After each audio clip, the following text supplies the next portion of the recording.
Hello everyone. मुझे last class में हमने गाउस के एप्लीकेशन स्टार्ट की थी और एक एप्लीकेशन हमने करवा भी दी थी। आज की क्लास में हम सेकंड एप्लीकेशन गाउस के थ्योरम की करवाते हैं। हमें वही बच्चों इलेक्ट्रिक इंटेंसिटी डिटरमाइन करना है गाउस के लॉ को यहाँ पर अप्लाई करते हुए, और किसकी वजह से फाइंड करना है, एक प्लेन शीट की वजह से फाइंड करना है जो कि अपने पास चार्ज है, यूनिफॉर्मली चार्ज है। तो देखो ये बच्चों मैंने एक सीट यहाँ ले रखा है, ये सीट अपने पास है। इस सीट को मैंने यहाँ क्या कर दिया, चार्ज कर दिया। यदि सीट को हमने चार्ज कर दिया है तो इसका हम यहाँ सरफेस चार्ज डेंसिटी कितना होगा इसका। बच्चों यदि हम सरफेस चार्ज डेंसिटी की बात करें तो ये क्या होगा बच्चों, ये चार्ज अपॉन एरिया होगा। तो चार्ज यहाँ कितना हो गया, चार्ज में मान लेता क्यों है, एरिया क्या होगा इस सीट का, इस सीट का एरिया, तो बच्चों मैं एरिया इसका ए मान लेता हूं।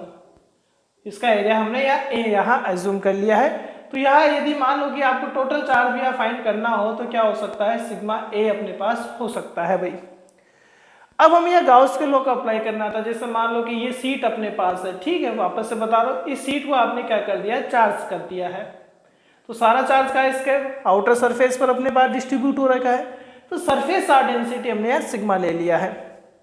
अब हमें यहाँ गाउस के लॉ को अप्लाई करना है, तो हमें क्लोज सरफेस के लिए गाउस लॉ अप्लाई होता है। तो हमने क्या कर दिया बच्चों, इसमें एक गाउसियन सिलेंडर एज्यूम कर लिया है। ये गाउसियन सिलेंडर हमने इसमें एज्यूम कर लिया है। देखो ये गाउसियन सिलेंडर हमने ले रखा है।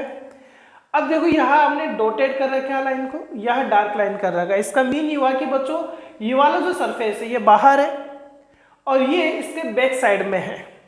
यानी हम ये कह सकते हैं, जैसे मान लो कि बच्चों अपने पास में कैसा सरफेस है, ये ऐसा सरफेस है, इस तरीके से सरफेस है। इस सरफेस में इस तरीके से हमने, देखो ये मार्कर दिख रहा है, इस तरीके से हमने यहाँ गाउसियन सिलेंडर यहाँ ले रखा है।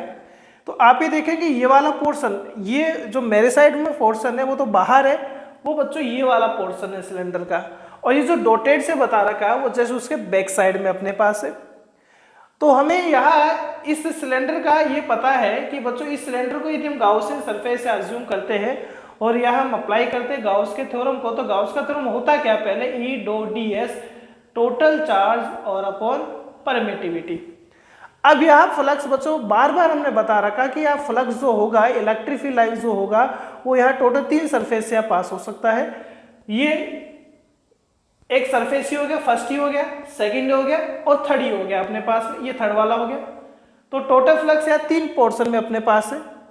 टोटल फ्लक्स 3 पोर्शन में, पहला फर्स्ट में देखे आप, यहाँ फर्स्ट लिख देता हूं मैं। अब फर्स्ट में देखे ई और डीएस, डीएस बोल दो, एरिया बोल दो, एरिया जैसे ए लिख रखा है आप डीएस कह सकते हैं, इसको आप डीएस बोल सकते हैं एरिया को, यहाँ डीएस कह सकते हैं एरिया को, एलिमेंट के लिए है, एलिमेंट्री पोर्शन है अपने पास में। अब हम पॉजिटिव चार्ज की बात करें तो जैसे ये था अपने पास में बच्चों पॉजिटिव चार्ज हमने इस पर दे रखा है, सरफेस पर चार्ज है। तो सारा चार्ज कहाँ होगा, सारा चार्ज अपने पास कहाँ होगा बच्चों, सारा चार्ज है इस सरफेस पर यदि है तो, और यदि पॉजिटिव चार्ज और डायरेक्शन की साइड अपने पास बाहर की साइड है, यदि बाहर की साइड है तो देखो एरिया भी इसी साइड रहता है, सरफेस के परपेंडिकुलर एरिया, तो एरिया का डायरेक्शन इस साइड, चार्ज पॉजिटिव चार्ज इस साइड, दोनों सेम डायरेक्शन में है। तो यहाँ थीटा कितना डिग्री रहना है बच्चों, 0 डिग्री रहना है। चार्ज दिया है, इस पर चार्ज आया है बच्चों, सारा चार्ज किधर, इधर, इसका एरिया भी इधर, तो यहाँ एंगल कितना डिग्री रहना है बच्चों, 0 डिग्री रहना है। अब ये मिड वाला पोर्शन देखो, आपको इस मार्कर का मिड वाला पोर्शन नहीं दिखाई दे रहा क्योंकि वो सीट के अंदर है, वो इसे सीट के अंदर है। तो देखो इसका इलेक्ट्रिक फील्ड किधर होगा, या तो इधर होगा या इधर होगा, मिड वाले पोर्शन का में भी इलेक्ट्रिक फील्ड या तो इधर होगा या इधर होगा बाहर की साइड। लेकिन इसका एरिया किस साइड होगा, तो एरिया बच्चों ये वाला काउंट होगा, मतलब इस साइड होगा एरिया। या ऐसा कह सकते हैं कि यदि ये सिलेंडर अपने पास है, इस सिलेंडर अपने पास है, तो इसका एरिया इस वाले सरफेस का एरिया, सरफेस से परपेंडिकुलर होता है, तो सरफेस से परपेंडिकुलर जस्ट ऊपर की साइड इसका एरिया हो गया, इलेक्ट्रिक फील्ड ये हो गया। तो यहाँ एरिया तो कैसा हो गया बच्चों अपने पास में, वर्टिकल हो गया, और इलेक्ट्रिक फील्ड हॉरिजॉन्टल हो गया। तो थर्ड वाले में यहाँ थीटा कितना रहना है अपने पास, 90 डिग्री रहना है। तो ये आ गया फर्स्ट वाले में cos 0 डिग्री। सेकेंड वाले में अपने पास में एंगल अगेन कितना आ रहा है बच्चों, cos 0 डिग्री आ रहा है। और थर्ड वाले में थर्ड वाले में जो एंगल आ रहा है 3, वो कितना आ रहा है बच्चों, cos 90 आ रहा है। टोटल चार्ज भाई, टोटल चार्ज कितना हो जाएगा, सिग्मा ए हो गया और डिवाइडेड बाय परमिटिविटी हो गया। देखो cos 0 1 हो गया, cos 90, तो ये सारा पोर्शन कितना हो गया बच्चों, 0 हो गया अपने पास में, cos 0 1 हो गया। तो देखो एक ईडीएस है ये रहा, एक ईडीएस है रहा, तो ये हो गया जाएगा बच्चों 2 ईडीएस और कितना आ गया, sigma A upon epsilon naught आ गया। यहाँ तक बात क्लियर है। चलो इसको आगे और सोल्व करते हैं बच्चों, इसको हटा देते हैं यहाँ से।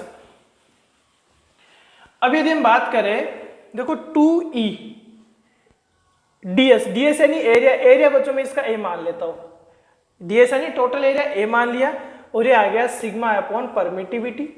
एरिया से बच्चों एरिया कैंसिल आउट हो गया, हमें तो इलेक्ट्रिक फील्ड चाहिए, तो कितना आ जाएगा, sigma upon 2 epsilon naught. In vector form, in vector क्या आ जाएगा, E equals to sigma upon 2 epsilon naught and n cap आ गया। हमने r कैप क्यों नहीं लिखा, क्योंकि r तो बच्चों हम डिस्टेंस के अकॉर्डिंग लिखते हैं। हमें देख रहे हैं कि जो इस सीट है, इस सीट का इलेक्ट्रिक फील्ड यहाँ डिस्टेंस पे डिपेंड नहीं कर रहा है। तो यदि हम यहाँ ग्राफ बनाने हो, ग्राफ किस किस के मिड में बना रहा हूँ, तो देखिए आप ग्राफिकल रिप्रेजेंटेशन E और सिग्मा में कर रहा हूँ और E और R में कर रहा हूँ। और हम यहाँ देख रहे हैं बच्चों क्या, E और सिग्मा डायरेक्टली प्रोपोर्शनल है, तो ग्राफ या स्ट्रेट लाइन में आ जाएगा, क्योंकि E और सिग्मा डायरेक्टली प्रोपोर्शनल है। लेकिन बच्चों E जो है वो स्मॉल r यानी डिस्टेंस पर डिपेंड नहीं कर रहा है, तो यहाँ से अपने पास क्या आ जाएगी, स्ट्रेट लाइन। यानी आप r में कितना भी वेरिएशन कर दे, यानी E क्या रहेगा, कांस्टेंट। तो यहाँ E कैसा है बच्चों, कांस्टेंट है। r क्या कर रहा है, अपने पास वेरी कर रहा है। इसका मीन ये हो गया कि E is not depend on distance, distance बच्चों यहाँ डिपेंड नहीं कर रहा है अपने पास में। बात क्लियर है बच्चों अपने पास में। अब देखो बच्चों, इससे अब सुनना मेरी बात में, अब ये तो हमने एक थीन सीट लेकर इलेक्ट्रिक फील्ड फाइंड किया था। जैसा मान लो कि दो तीन सीट ले, एक पर पॉजिटिव चार्ज दो, एक पर नेगेटिव चार्ज दो, ठीक है। समझना एक बार, मैं समझा चुका हूं, मैं आपको वापस बता रहा हूं एक बार। ये एक थिन सीट अपने पास है, एक थिन सीट ये अपने पास है नेगेटिव। इस थिन सीट पर जो चार्ज है वो प्लस है, सिग्मा। टोटल चार्ज क्या है अपने पास में, प्लस क्यू मान लेते हैं, और डेंसिटी उसका प्लस सिग्मा है। इस पर भी टोटल चार्ज बच्चों क्यू है, लेकिन नेगेटिव माइनस सिग्मा है। आपसे ये कहा जाए कि देखो अब ये वाली इसकी इनर साइड हो गई, ये इसकी इनर साइड हो गई बच्चों, ये इसकी आउटर साइड हो गई, ये इसकी आउटर साइड हो गया, आउटर रीजन हो गया। 3 पॉइंट्स ले लेता हूं ये, ठीक है। पहला पॉइंट, दूसरा पॉइंट और तीसरा पॉइंट। अब आपसे पहले पॉइंट पे इलेक्ट्रिक फील्ड, दूसरे पॉइंट क्यू पे इलेक्ट्रिक फील्ड, तीसरे पॉइंट आर पे इलेक्ट्रिक फील्ड आपसे पूछे तो कैसे फाइंड आउट करेंगे। तो बच्चों मैं ये करवा चुका हूं आपको, इसे एनसीईआरटी का क्वेश्चन नंबर 24 देख लेना है। इस एनसीईआरटी का मैं यहां नहीं समझा रहा हूं वापस से, ये है क्या, मैं क्या बताना चाह रहा हूं। इन 2-3 सीट के हम लेकर, जिन पर सरफेस चार्ज डेंसिटी का मैग्नीट्यूड सेम है लेकिन उनका नेचर अपोजिट है, एक दूसरे के क्लोजेस्ट रखने पर, इनके दोनों के आउटर पॉइंट पर और दोनों के इनर पॉइंट पर इलेक्ट्रिक फील्ड इंटेंसिटी हमसे पूछा गया है। और कहाँ पूछा गया है, इसी एनसीईआरटी फर्स्ट चैप्टर के क्वेश्चन नंबर 24 में पूछा गया है। तो मेरा जो 24 क्वेश्चन नंबर सोल्व करवाया हुआ है बच्चों, करवा चुका हूँ मैं, उसका लेक्चर आप उसका वीडियो जरूर देखें, ये आपको समझ में आ जाएगा। ठीक है बच्चों, नेक्स्ट क्लास में हम मिलते हैं इसका नेक्स्ट एप्लीकेशन लेकर। Thank you.